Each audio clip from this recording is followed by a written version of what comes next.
now we're going to do some mobility exercises post-run. This will really help you continue to be a long-term runner, okay? So the first things I do are walking zombies. I do 20 repetitions here. Opposite hand, opposite leg. Really trying to increase that range of motion as you move through each rep. Core is engaged. I do these walking, but for the purpose of the video, I'm doing them stationary. The next thing we do is knees to chest, bringing the knee in towards the chest. Your hands are in and around your shins, not on the knee. And as you're bringing that knee up, you're really driving your support leg down into the ground, contracting that glute.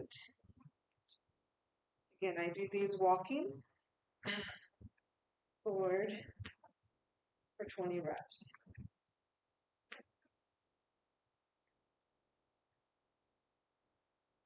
You can also bring your hands underneath, whatever most comfortable for your body.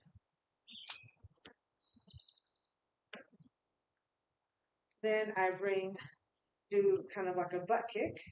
And again, I'm moving forward. But you really want to make sure that this is an active movement, not passive. So active, I mean you're contracting that hamstring, really trying to get the heels towards the glute and trying to keep that knee right underneath the hip. Again, we do this for 20 reps, walking forward as well.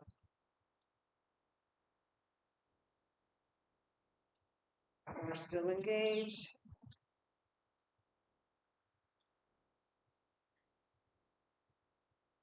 Excellent. Then we do some hip openers to the side here, bringing your foot side to side.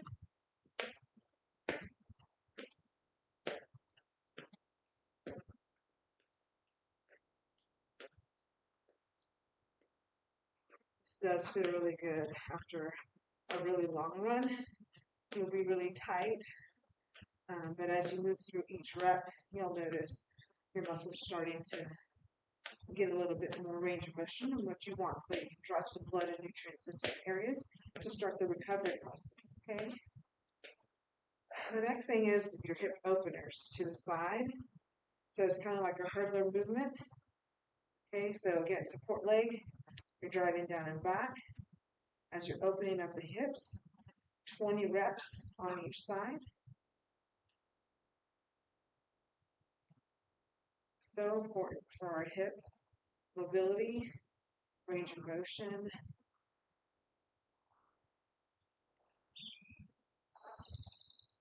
And this usually takes, 5 to 10 minutes, depending on how quickly you go through series. But this is something that I've been doing for years. I've been running for 34 years. So I've got some longevity in there. I guess I've had some injuries, and that's why this routine was created. And now we're going to go hip closers. So I'll go in opposite directions. So really trying to bring that leg up and over a hurdle, okay, your imaginary hurdle. And support leg, you're driving straight down. 20 reps on each side.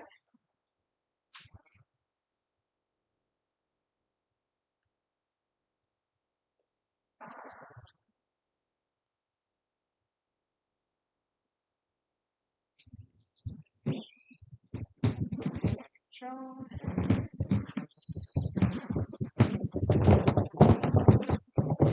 If you're short on time, I usually drop these down to 10 reps each. These last several. Good. The next is a toe touch with a knee hug. Okay, so bringing it down, coming up. And I do 10 reps of this exercise. So you're trying to bring those hands to the ground, pushing those hips back as you bring your knee in towards your chest. And again, I usually walk forward and back. I'll show you the side view. So here.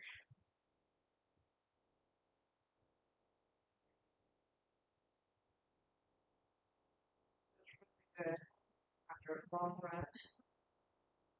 So 10 reps here.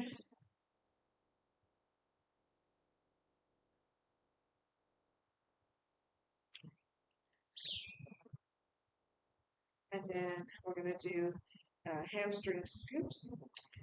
So I just take a step back, bring my hands up and around, reaching towards that hamstring, or sorry, that heel, as you stretch that hamstring. This is also a neural floss. Okay, so good, especially if you experience any sciatica or maybe have some piriformis and high hamstring tendinopathy going on, which I do on my left side.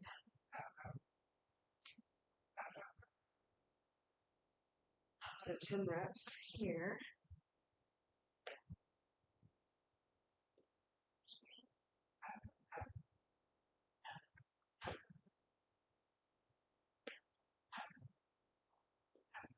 All right. And the last few are just stationary stretches. So I usually use a step, but for the purpose of the video, I'll just go into a calf stretch here. So I'm going to put my weight forward, driving that heel down and back, making sure the toe is in line with the knee, and you're contracting the glute in which you're stretching that calf. So hips underneath. You want to be active in these stretches. You don't want to be passive. You want to make sure you're actually doing um, the work in the time that you have.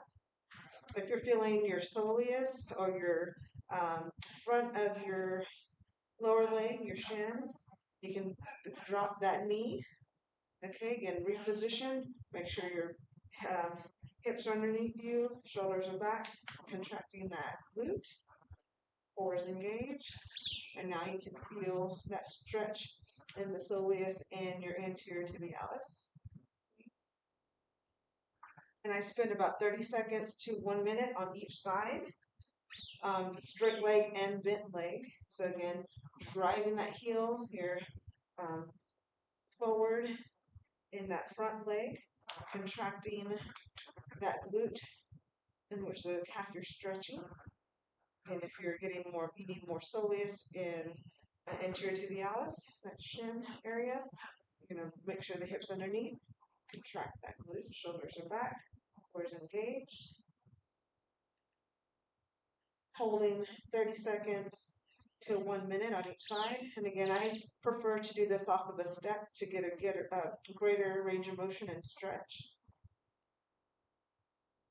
And then our final two stretches, I call it the Buddha stretch, but it's just really Achilles, your hips, low back, using your elbows to press those knees out. And I come into hands at prayer position, or hands at chest position, right? Prayer position in yoga. And I stay here for about 30 seconds. If you want to kind of do some movement to really open up the mobility of your hips, you can go side to side. You can open up your arms and bring them back to prayer position, open them up. And this kind of helps increase that range of motion over time without causing too much strain. And then from this position, I go right into a forward fold. So I bring my feet together and then press my hips back. Let the crown of the head come toward the floor. And again, I hold for about 30 seconds here.